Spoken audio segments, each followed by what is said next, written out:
ስግብግብነትና ልከኝነት። ስለ ስግብግብነት የሚደረጉ ውይይቶች ላይ ሁለት ስህተቶች ይስተዋላሉ። የመጀመሪያው ስግብግብነት የሚመለከተው የሰውነት ቅርጻቸውን ያልጠበቁ ሰዎችን ብቻ ነው የሚለው ሲሆን፣ ሁለተኛው ደግሞ ስግብግብነት ምግብን ብቻ ያካትታል የሚለው ነው። እንደ እውነቱ ከሆነ ስግብግብነት መጫወቻዎችን፣ ቴሌቪዥንን፣ መዝናኛን፣ ወሲብን ወይም ማህበራዊ ግንኙነቶችን ሊያካትት ይችላል። ስግብግብነት ልክን ያለፈ የትኛውንም ነገር ይመለከታል። የጥንት አረማውያን ህዝቦች ይህንን በትክክል ተረድተውታል። በዴልፊ በታችኛው ማዕከላዊ ግሪክ የአፖሎ መቅደስ ምንም ነገር ከልክ ማለፍ የለበትም የሚል ጥበብ የተሞላበት አባባል ተጽፎበታል። የዚህ ችግር ግልጽ ነው። ምክንያቱም ከመጠን ያለፈ መሆኑን የሚዳኘው ግለሰቡ ስለሆነ ነው። ለክርስቶስ ተከታዮች ግን ዳኛው ፈጣሪው እግዚአብሔር ነው። እኛም በዚህ ጉዳይ የእግዚአብሔርን ሐሳብ የምናውቀው በዴልፊ ንግርት አድርጓል ተብሎ እንደሚታሰበው በሆነ ተመስጦ ውስጥ በመግባት ቃሉን ስለምንናገር አይደለም፣ ይልቁንም ቃሉ ስላለን ነው። ለምሳሌ በምሳሌ ምዕራፍ 23 ከቁጥር 1 እስከ 3 ከገዥ ጋር ለመብላት በምትቀመጥበት ጊዜ በፊትህ ያለውን በሚገባ አስተውል። ስግብግብን ብትሆን እንኳ በጉሮሮህ ላይ ካራጋድምበት፣ የእርሱ ጣፋጭ መብል አያስጎምጅህ፣ ምግቡ አታላይ ነውና። ይህ በመሰረቱ ወደ አስተሳሰባቸው ሊስቡን ከሚሹ እግዚአብሔርን ከማይፈሩ ባለጠጎች የቅንጦት አኗኗር ጋር ስንጋፈጥ ራስን የመግዛት ልምምድ እንዲኖረን የተሰጠ ማስጠንቀቂያ ነው። ከኢየሱስ ውልደት በፊት የነበረው የየትኛው ሰው ሕይወት ይህን በደንብ ያሳየናል ብለን ብንጠይቅ ዳንኤልን እናገኛለን። ዳንኤል በተከበረው የንጉሥ ማዕድ የመቀመጥ ዕድል ነበረው። ነገር ግን በንጉሡ ምግብና የወይን ጠጅ እንዳይረክስ ወሰነ። ዳንኤል ምዕራፍ 1 ቁጥር 8። ከላይ እንደተጠቀሰው ይህ ተመሳሳይ መርህ እግዚአብሔር በፈጠራቸው መልካም ነገሮች ሁሉ ይሰራል። በእርግጥ ልንደሰትባቸው ይገባል። ይህ ክርር ያለ ራስን የመካድ ጥሪ አይደለም። ነገር ግን በመንፈስ የተሞላ ልባምነት ወይም አስተዋይነት ከሚፈቅደው በላይ እነዚህን ቀላል ተድላዎች በስግብግብነት ልንጠቀማቸው አይገባም። በነገራችን ላይ ጥንቁቅነት ወይም ልባምነት የስግብግብነት ተቃራኒ ነው። ጥንቁቅነት ማለት ጥበብ የተሞላበት ቁጥብነት ወይም ልከኝነት ነው። የቤተ ክርስቲያን አባቶች በሆኑት ዮሐንስ አፈወርቅና በቅዱስ ጀሮም አስተምሮ መሰረት ልከኝነት ወይም ቁጥብነት አዳምና ሔዋን በኤደን ገነት ውስጥ በብዙ የጎደላቸው ሰማያዊ እሴት ነበር። እንዲያውም በዚህ ገደብ በሌለው ምኞታቸው ምክንያት ከገነት ተባረሩ።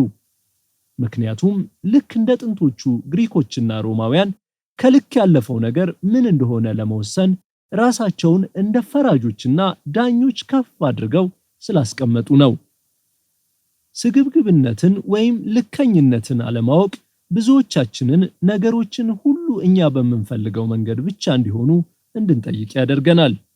ይህ ይበልጥ ረቂቅ የሆነ የስግብግብነት ቅርጽ ያለው እኩይ ተግባር በዛሬው ጊዜ በአብያተ ክርስቲያናት ውስጥ ዝም ተብሎ የሚታለፍ ብቻ ሳይሆን የተበረታታ ነው፣ የተከበረም ነገር ሆኗል።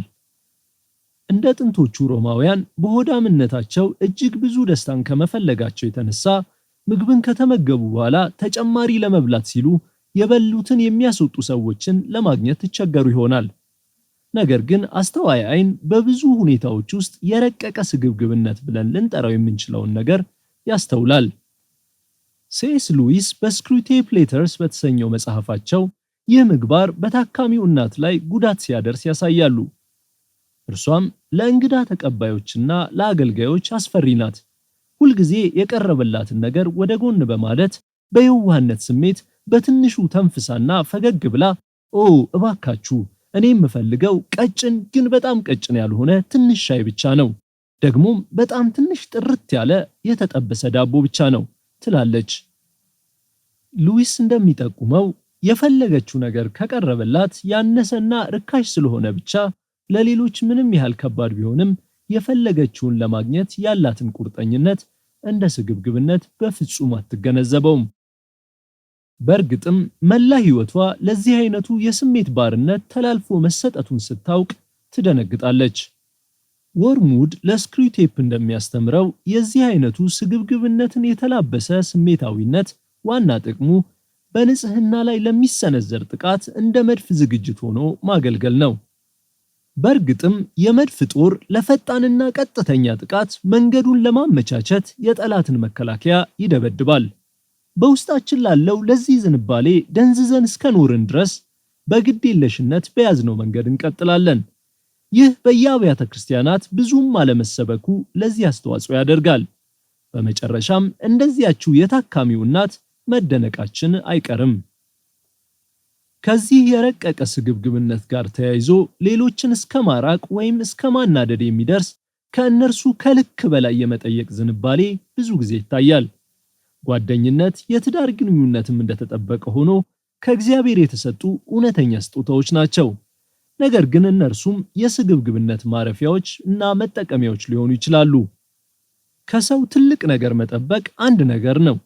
ነገር ግን በስግብግብነት ለተሞላ የደስታ ፍለጋ ሲባል ከሌሎች ለምሳሌ ከልጅ ተገቢ ከሆነው በላይ መጠየቅ ወይም ከእውነታው የራቀ ግምት መያዝ ፍጹም የተለየ ነገር ነው። ግን መልካም ዜና አለ። ስግብግብነት የልብ ጉዳይ እንደሆነ ቢታመንም ብዙውን ጊዜ በሰውነታችን የተገደበ ነው። ከልክ በላይ ከበላን ሰውነታችን ይህንኑ ያሳውቀናል። እያንዳንዱ ነገር እንዲስተካከልልን ከልክ በላይ የምንጨነቅ ከሆነ ራሳችን እንድናደርገው እንገደዳለን። ከሌሎች ብዙ የምንጠብቅ ከሆነ በዙሪያችን መሆን አይፈልጉም። እነዚህ ሁሉ ለለውጥ ሊያገለግሉን ይችላሉ። እግዚአብሔር ይመስገን፣ ለውጥ ይቻላል። በእርሱ መንፈስ ኃይል እንዲህ ያሉ ለውጦችን ማድረግ ራስን መግዛትንና ጤናማ የሆነ ራስን መካድ መለማመድን እንችላለን። እኛ ክርስቲያኖች በሕይወታችን እንደ ዋና ግብ የምንቆጥረውን ማህበራዊና ቁሳዊ እድገት በምናሳድድበት ጊዜ ሳናስተውል የህብረተሰባችንን ትንሽ ተጨማሪ የማግኘት ፍላጎትን ተቀብለነዋል። ነገር ግን እነዚህ ነገሮች የተቀደሰ መልክ ያላቸው የስግብግብነት ኃጢአት ናቸው። በእርግጥም የተከበሩ ኃጢአቶች ናቸው።